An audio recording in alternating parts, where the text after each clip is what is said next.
Welcome friends! I'm Smitha from Smiling Colors, and in today's video I'll be pulling out my markers to create a simple landscape drawing in my bullet journal. So let's get started. I have a pencil sketch in place, and to color all of this I'm going to be using the Tombow dual brush pens. I have the 10 pack of retro colors. I love the color palette this comes in. I'm on the Tombow USA design team and I receive products from them, but this is not a sponsored video. You want to lightly erase all of your pencil lines before you apply the marker on the paper. You want the pencil guidelines to be just visible, but nothing that should show through the markers once we apply it. I'm adding masking tape to all 4 sides of my page. What this does is it gives a nice crisp white border around your landscape, which looks really pretty in a sketchbook. Now the dual brush pens are water-based markers, which means that if you rub it on the paper too many times, the paper will start to pill. So I'm going to be using a blending palette on the side to do all of my blending first. The blending palette is just a slick surface. You can use a Ziploc bag instead as well. So onto the blending palette, I'm going to scribble a few of the colors that I plan to use. Then with the N00 blender pen, I'm just going to pick up color from the blending palette and apply it onto the paper in these kind of scratchy strokes. I don't want an even color, but I don't want my color to be really blotchy.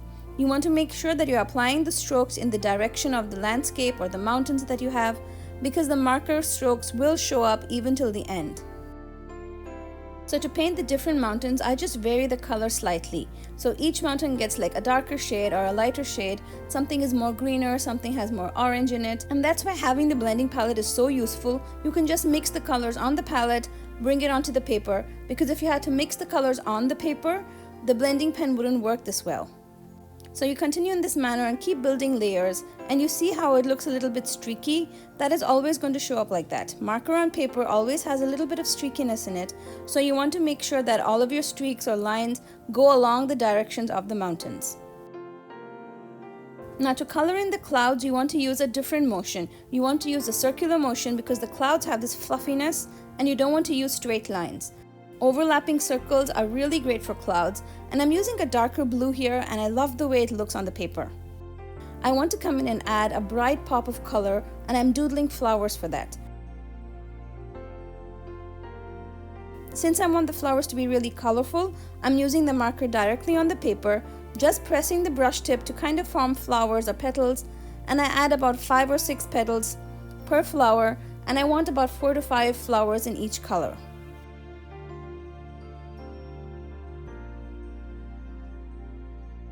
You want these to look like wildflowers, so don't be precise in your drawing. Just add messy flowers and then use your green color to add stalks and leaves. The greenness really adds to this, and again, don't be precise. Messy lines, quick lines.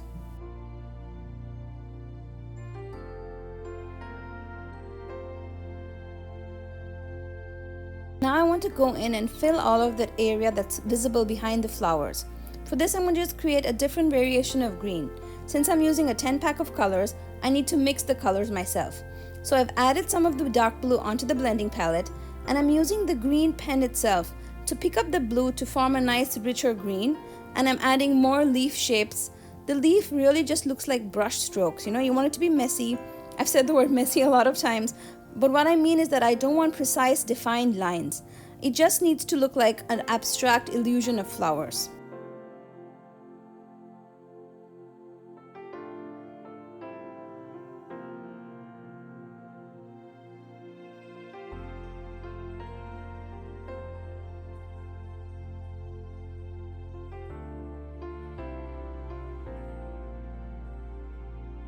So once you're done, all you need to do is take a scrap piece of paper and scribble onto it till the pen writes in its true color.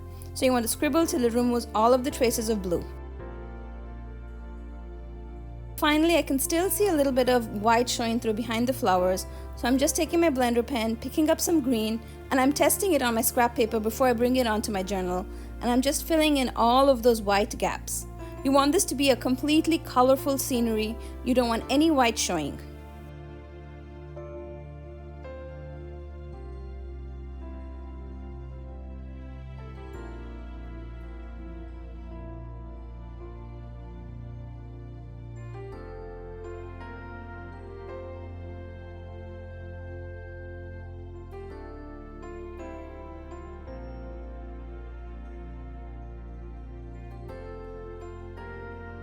to finish off the drawing, what I'm doing is I'm picking up this leftover color. It's like a blue-green mix, and with the tippy tip of the brush pen, I'm just quickly defining the mountains. You want to add a little bit of contrast. You can of course go in and add more shadows and more contrast, but I just want like a dirty brownish color. You can see I'm picking up some orange in there as well, and I'm very lightly defining my mountains, just so that they pop up a little more off the page and they stand nicely in contrast to the flowers.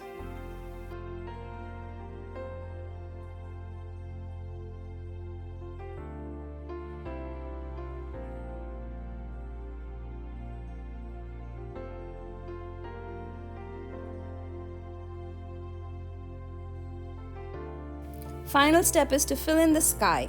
So I'm picking up a really light version of the blue, picking it up again. I test it onto the scrap piece of paper, and then I color in all of the white areas that are visible behind the clouds.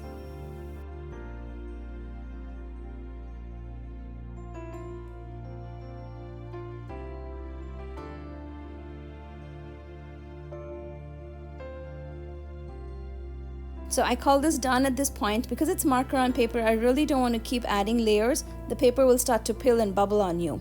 I'm peeling off the tape to reveal those crisp, nice white border. I love this. This is actually my favorite part nowadays, peeling the tape after I'm done coloring or painting. It is just so satisfying.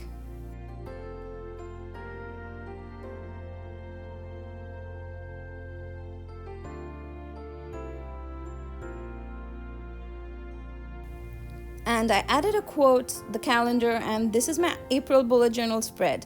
I absolutely love how this turned out. It was something different for me to do, and I enjoyed doing the marker art. Let me know in the comments below if you have any questions. I'll see you again with another video. Till then, happy crafting, friends.